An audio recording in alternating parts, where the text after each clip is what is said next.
Movie की starting में 5 अगस्त 2019 लाहौर पाकिस्तान का सीन दिखाया जाता है, जहां पर जनरल कादिर को डॉक्टर से पता चलता है कि उन्हें ब्लड कैंसर है और उनके पास सिर्फ 3 साल ही बचे हैं। तभी न्यूज पर वो देखते हैं कि इंडिया ने आर्टिकल 370 को हटा दिया है। इसकी वजह से जनरल कादिर परेशान हो जाते हैं, क्योंकि इससे उन्हें अब कश्मीर को खोने का डर था और इसके लिए वो इंडिया से बदला लेने के बारे में सोचते हैं। और इसके लिए वो एक private terrorist group outfit x को हायर करते हैं, जिसका लीडर जिम नाम का एक बहुत ही डेंजरस पर्सन होता है। उसके बाद नेक्स्ट सीन 3 साल बाद का अफ्रीका में एक लोकेशन का दिखाया जाता है, जहां पर जिम का एक आदमी राफे एक मिसाइल की डिलीवरी के लिए आया हुआ होता है। तभी राफे को पता चलता है कि उन्होंने एक पर्सन को वहां पर पकड़ा हुआ है, और जब राफे वहां पर जाकर उस पर्सन को देखता है तो वो शॉक हो जाता है, क्योंकि वो पठान होता है जो कई सालों पहले मरा हुआ अनाउंस कर दिया गया था। पठान वहां पर राफे से रुबीना के बारे में पूछता है, पर राफे उसे रुबीना के बारे में कुछ भी नहीं बताता है और उसे मारने की कोशिश करता है, पर पठान वहां पर राफे के सारे लोगों को मार देता है और राफे को वहां से लेकर निकल जाता है। दूसरी तरफ रॉकी ऑफिस में हम नंदिनी को देख पाते हैं, जिन्हें पता चलता है कि रुबीना को 15 मिनट पहले पेरिस के एक मेट्रो स्टेशन पर कैप्चर किया गया था, यानी रुबीना इस टाइम पर पेरिस में थी। इसीलिए नंदिनी पठान का एड्रेस निकालकर उससे मिलने जाने लगती है, ताकि वो पठान को रुबीना के बारे में बता सके। और तभी अपने असिस्टेंट वरुण के पूछने पर वो पठान के बारे में उसे बताती हैं कि दरअसल 2 साल पहले पठान रॉ का ही एक एजेंट था और एक मिशन में वो बहुत बुरी तरह से इंजर्ड हो गया था। लोगों को लगा था कि पठान अब मर चुका है, पर एक दिन नंदिनी उससे मिलने गई थी, जहां पर पठान ने उन्हें बताया था कि वो कुछ एक्स सोल्जर्स को जोड़कर एक न्यू यूनिट बनाना चाहता है, जो हमारे देश की सेफ्टी के लिए बिना किसी बाउंडेशन के लड़ सकेगी। जिसके लिए पहले तो नंदिनी रेडी नहीं होती हैं, पर जब उन्हें लगता है कि मिशन उनके देश के लिए है तो वो इसके लिए एग्री हो जाती है। पर फिर भी अभी भी कर्नल लूथरा को इस टीम से प्रॉब्लम थी, और जब पठान उन्हें कुछ टेररिस्ट एक्टिविटीज के बारे में बताता है तो उन्हें उसकी बातों पर यकीन हो जाता है, क्योंकि पठान को पता चला था कि एक private terrorist group outfit x उनके देश में कुछ बड़ा करने का प्लान सोच रहा है, जो कि वो अपना मिशन दुबई में करने वाले हैं, जहां पर एक कॉन्फ्रेंस में इंडिया के टॉप 2 साइंटिस्ट और प्रेसिडेंट भी जाने वाले हैं। और इसीलिए कर्नल लूथरा को लगता है कि ग्रुप जरूर प्रेसिडेंट को ही टारगेट करने के बारे में सोच रहा होगा। इसीलिए वो प्रेसिडेंट के रूट को चेंज करके हाई सिक्योरिटी के साथ उस कॉन्फ्रेंस में ले जाने लगते हैं, और उन दोनों साइंटिस्ट को दूसरी कार में ले जाया जाता है, जिससे पठान को पता चलता है कि वो टेररिस्ट ग्रुप प्रेसिडेंट को नहीं बल्कि उन दोनों साइंटिस्ट को टारगेट करने वाले थे।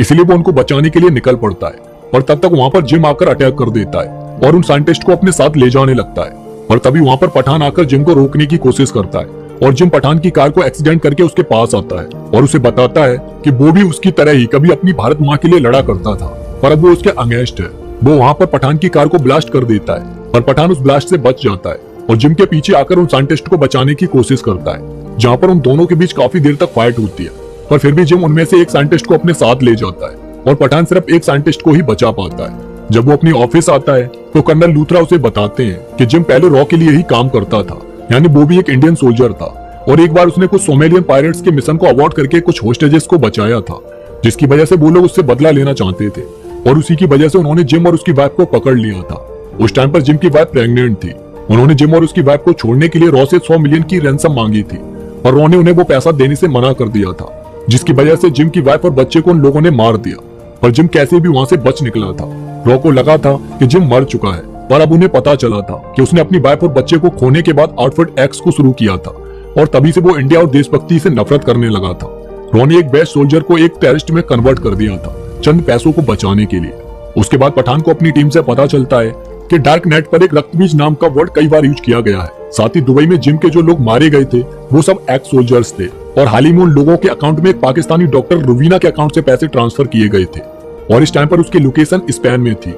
इसीलिए पठान रुबीना से मिलने के लिए स्पेन पहुंच जाता है, जहां पर उसे रुबीना के साथ जिम अपने लोगों के साथ मिलता है, क्योंकि रुबीना जिम के लिए ही काम करती थी। जिम वहां पर पठान को अपने साथ मिलाने की कोशिश करता है, पर पठान इसके लिए मना कर देता है, और जिम वहां से जाने से पहले अपने लोगों से बोल देता है कि वो पठान को खत्म कर दे। मगर जैसे ही जिम के लोग पठान को मारने की कोशिश करते हैं, रुबीना उसे बचा लेती है और जिम के लोगों को मारने लगती है। यहाँ पर रुबीना पठान को बताती है कि वो भी उसकी तरह ही पिछले 1 साल से अंडरकवर ऑफिसर बनकर जिम के साथ थी, क्योंकि वो एक ISI एजेंट है। उस शूट आउट में रुबीना थोड़ी इंजर्ड हो जाती है, इसलिए पठान उसे वहां से बचाकर अपने साथ ले आता है, जहां पर रुबीना पठान को बताती है कि उसके फादर को टॉर्चर करके मार दिया गया था, और तब वो अपनी मदर के साथ पाकिस्तान आ गई थी, जहां पर उसने पहले मेडिकल कॉलेज ज्वाइन किया और उसके बाद ISI ज्वाइन की। और उसके बाद रुबीना पठान को बताती है कि वो अब दोनों मिलकर काम कर सकते हैं, और उन्हें रक्तबीज की तलाश है, जिसके पीछे जिम भी पड़ा हुआ है। वो 7 दिन बाद रक्तबीज की डिलीवरी लेने वाला है, और इस टाइम पर रक्तबीज रसिया में है। यह बहुत ही डेंजरस बायोलॉजिकल वेपन है, इसलिए पठान इस बारे में नंदिनी को बताता है, और नंदिनी इसके लिए उससे मना करती है, क्योंकि रसिया इंडिया का बेस्ट फ्रेंड कंट्री था और अगर वहाँ पर कुछ भी पठान की वजह से गलत होता तो वो उसे बचा नहीं पाती। पर पठान उन्हें समझाता है कि अगर उससे पहले जिम रक्तबीज तक पहुंच गया तो वो इंडिया में तबाही का मंजर ला सकता है, इसीलिए उसे रसिया जाकर उस रक्तबीज को हासिल करना ही होगा। और इसीलिए पठान और रूबी का रसिया पहुंच जाते हैं, जहाँ पर पठान की जानकारी से पता चलता है कि रक्तबीज इस टाइम पर एक वॉस्को टावर के अंदर ही बहुत ही सुरक्षित वॉल्ट के अंदर रखा हुआ है। उस वॉल्ट को नहीं तोड़ा जा सकता है और न ही जलाया जा सकता है, बस उसे सिर्फ खोला जा सकता है। और उस वॉल्ट को खोलने के लिए लॉक एंड की दोनों इस वॉल्ट के पास लानी पड़ती है, जिसके बाद ही वो खुलता है। साथ ही उस वॉल्ट का लॉक मिस्टर ग्रिगोर के पास उस टावर से 12 किलोमीटर दूर उनके ऑफिस में एक लॉकर में रखा हुआ है, जिसका लॉक उनके फिंगरप्रिंट से ही खुलता है। और दूसरी तरफ उस लॉक की 16 किलोमीटर दूर करण आंटी के पास है और ये दोनों ही अपोजिट डायरेक्शन में है, इसीलिए सबसे पहले उन दोनों को उस लॉक एंड की को चुराना होगा, जिसके लिए रुबीना हॉट ड्रेस पहनकर अंकल ग्रिगोर के पास जाती है और अपने थाई पर उनके फिंगरप्रिंट ले लेती है और साथ ही पठान आंटी करण के पास जाकर उनके फिंगरप्रिंट को ले आता है। अब नेक्स्ट उन दोनों को उस लॉक एंड की को चुराना था, पर रात को पठान रुबीना को अपनी स्टोरी बताता है, जहाँ पर उसे बचपन में कोई एक सिनेमा हॉल में छोड़ गया था, इसीलिए उसे अपने पेरेंट्स के बारे में कुछ भी जानकारी नहीं थी और इसीलिए जब वो बड़ा हुआ तो उसने इंडियन आर्मी ज्वाइन कर ली थी। पर एक मिशन पर उसने एक अफगानी विलेज को एक मिसाइल अटैक से बचाया था और तब उस विलेज के लोगों ने उसे अपना बेटा बना लिया था और उसे एक नया नाम दिया था पठान। अब ये सुनकर रुबिका थोड़ी इमोशनल हो जाती है और पठान के पास आकर उसे किस करने की कोशिश करती है, पर वो किस कर नहीं पाती है। शायद रणवीर सिंह ने उसे किस सीन देने से मना कर दिया होगा। अब नेक्स्ट डे वो लोग लॉक एंड की को चुरा लेते हैं और उस वॉल्ट के पास पहुंच जाते हैं, जहाँ पर वो जल्दी उस वॉल्ट को ओपन करते हैं और अंदर जाकर पठान को नीचे अंडरग्राउंड में रक्तबीज मिल जाता है। पर रक्तबीज को रुबीना अपने पास फेंकवा लेती है और रक्तबीज मिलने के बाद रुबीना पठान को वहीं अंडरग्राउंड में छोड़कर चली जाती है, क्योंकि ये सारा प्लान जिम ने ही सेटअप किया था। बिना पठान के वो लोग उस रक्तबीज तक पहुंच नहीं सकते थे, इसलिए रुबीना ने उस रक्तबीज को पाने के लिए सिर्फ पठान को यूज ही किया था।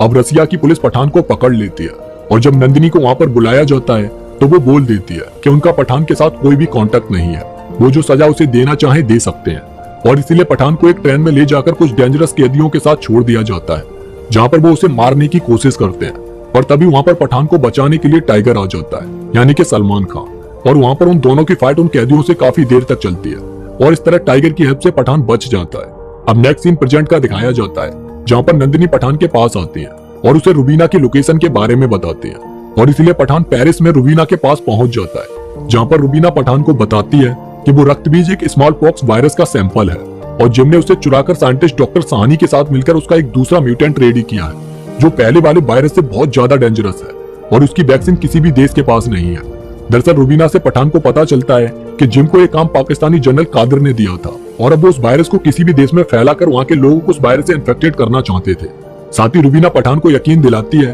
कि वो अब जिम के साथ नहीं है, क्योंकि वो नहीं चाहती है कि उस वायरस की वजह से किसी भी मासूम की जान जाए, इसीलिए वो उसका साथ देना चाहती है। अब नेक्स्ट सीन में हम देखते हैं कि जिम के कहने पर उस न्यू वायरस को रेडी करके ऑर्ब में डाल दिया जाता है, पर तभी वहाँ पर पठान अपने लोगों के साथ आ जाता है और उस ऑर्ब को डिस्ट्रॉय करने की कोशिश करता है, पर जिम डॉक्टर साहनी को मारकर उस ऑर्ब को अपने साथ लेकर निकल जाता है। साथ ही जिम के सामने अब रुबीना की भी असलियत आ जाती है। काफी देर फाइट होने के बाद पठान रुबीना और उस ऑर्ब को लेकर अपनी ऑफिस आता है, जहाँ पर कर्नल लूथरा रुबीना को अपनी कैद में रखते हैं और अपने डॉक्टर से उस ऑर्ब के अंदर मौजूद वायरस से वैक्सीन बनाने को कहते हैं। थोड़े दिन बाद नंदिनी उस डॉक्टर्स की लैब में आती है, जहाँ पर उस ऑर्ब को खोलने पर उन्हें उसके अंदर सिर्फ वाटर मिलता है,